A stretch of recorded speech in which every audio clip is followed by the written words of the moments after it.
Mempelajari emotional intelligence atau kecerdasan emosional dan defense mechanism atau mekanisme pertahanan memiliki tujuan yang sangat penting dalam perkembangan pribadi dan hubungan interpersonal. Berikut adalah beberapa alasan mengapa kedua konsep ini penting untuk dipelajari. 1. Peningkatan pengelolaan emosi. Dengan memahami emotional intelligence, seseorang dapat lebih baik dalam mengenali, memahami, dan mengelola emosi diri sendiri serta orang lain. Ini memungkinkan individu untuk merespons situasi dengan cara yang lebih baik dan rasional, mengurangi reaksi emosional yang tidak terkontrol. 2. Meningkatkan keterampilan sosial.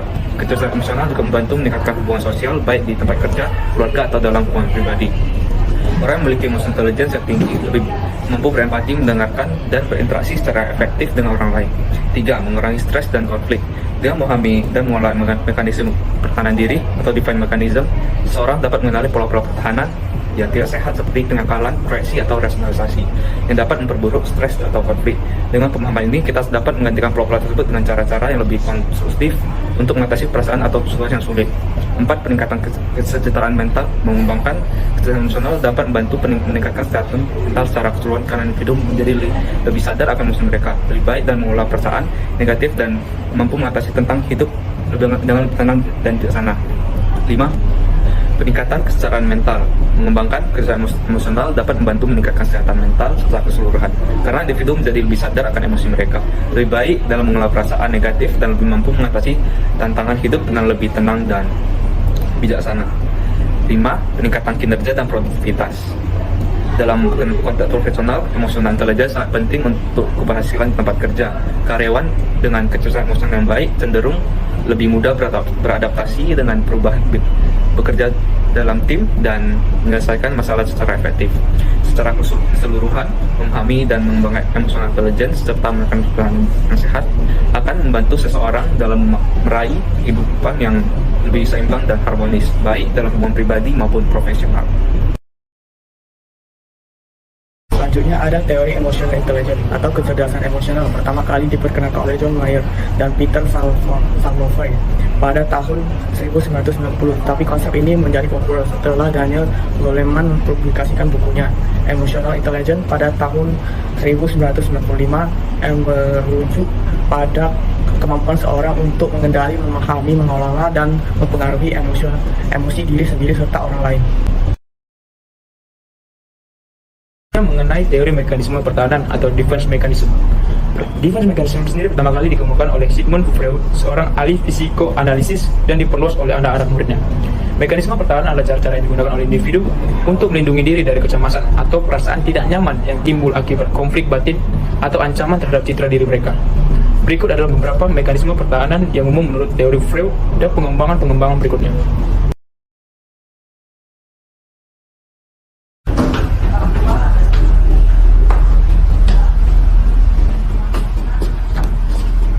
Hei kamu Bilwet, kenapa nggak ngerjain tugas? Apa masalahmu di rumah? Ada masalah di rumah? Enggak, Pak. Jadi kenapa nggak ngerjain tugas yang sesi 16? Nanti kerjakan ya, jangan malas-malas di sini. Oke, ini kuliah, kalau kuliah benar-benar. Zah.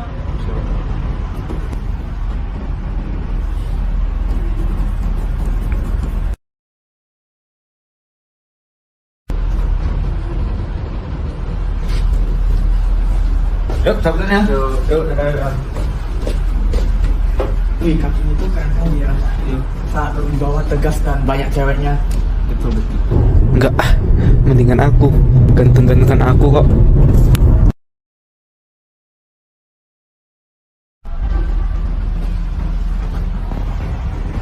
Persimbangan nih temen gua, dia udah ditinggal istrinya, pada ngoncok-ngoncok jari.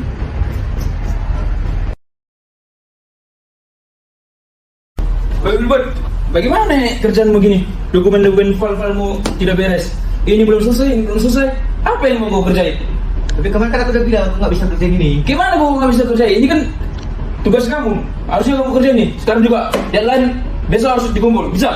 Coba.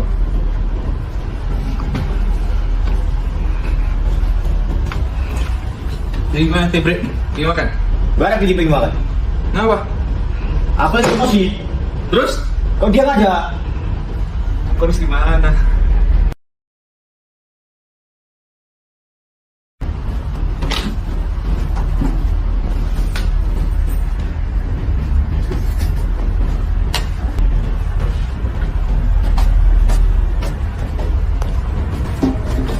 Jatuh mana? Udah ambil? Loh, tadi Johannes yang ambil. Loh, bukannya kau tadi yang ngambil? Enggak, tadi kau yang ambil. Kau yang ngambil di sana. Terus siapa yang ngambil?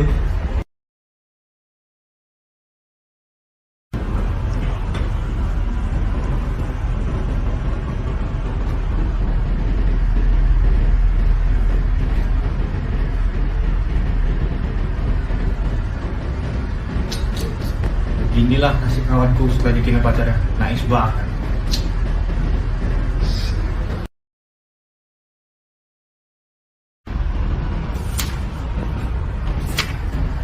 Waduh, capek banget nih belajar.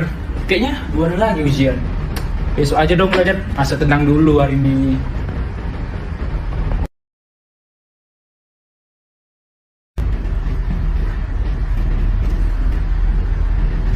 Rokok terus lo ya? Bah, kenapa? Ya sehat lah.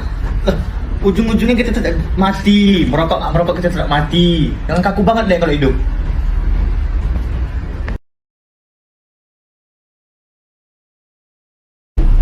Selanjutnya, kita akan masuk ke mengenai integrasi hubungan emotional intelligence dengan defense mechanism. Pertama-tama kita harus mengetahui dulu apa itu integrasi. Integrasi adalah salah satu proses penyatuan berbagai unsur dan berbagai komponen sehingga menjadi satu kesatuan yang utuh. Selanjutnya, mari kita masuk ke integrasi hubungan emotional intelligence dengan defense mechanism. Yang pertama, aspek pentingnya adalah keterkaitan mengelola emosi. Salah satu aspek penting dalam emotional intelligence adalah kemampuan orang untuk mengelola emosinya sendiri. Ketika orang sedang mendapatkan emosional yang baik, maka dia tidak menggunakan pertahanan mekanisme yang sudah dibuat, tapi dia akan menggunakan caranya sendiri yang lebih adaptif dan lebih positif karena ia memiliki emotional intelligence yang lebih baik.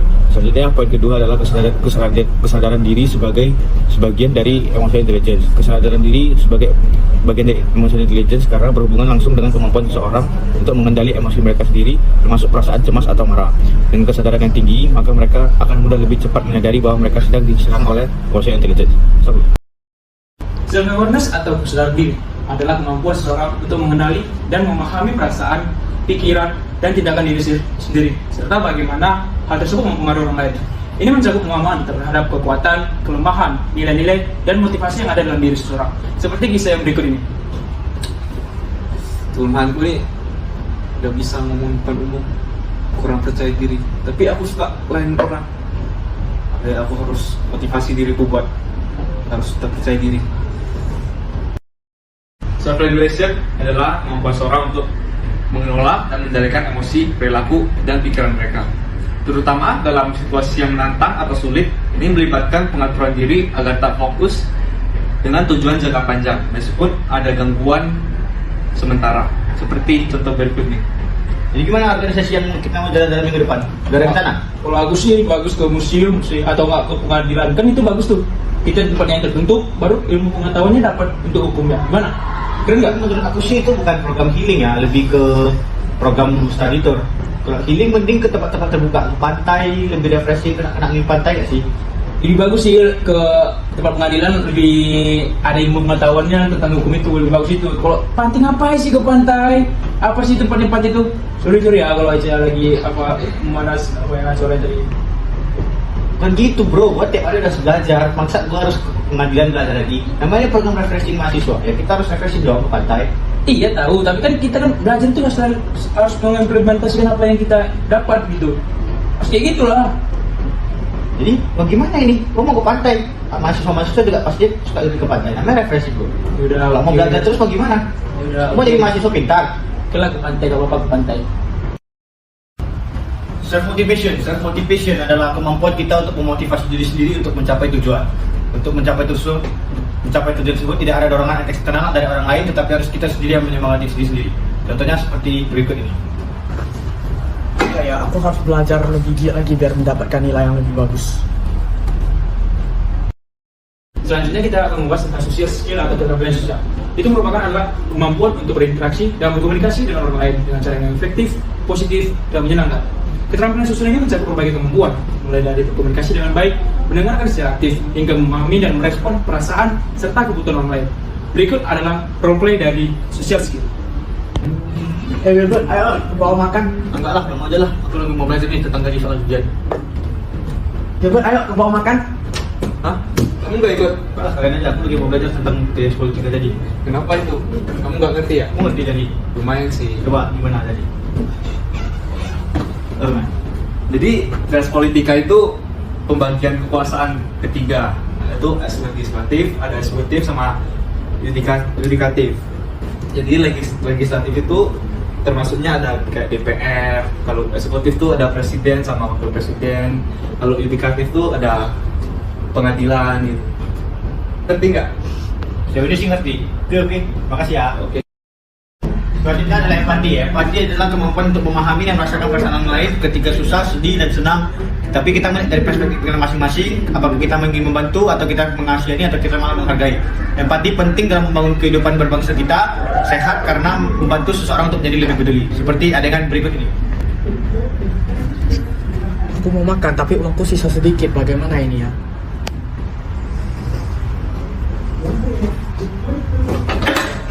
Kamu kenapa?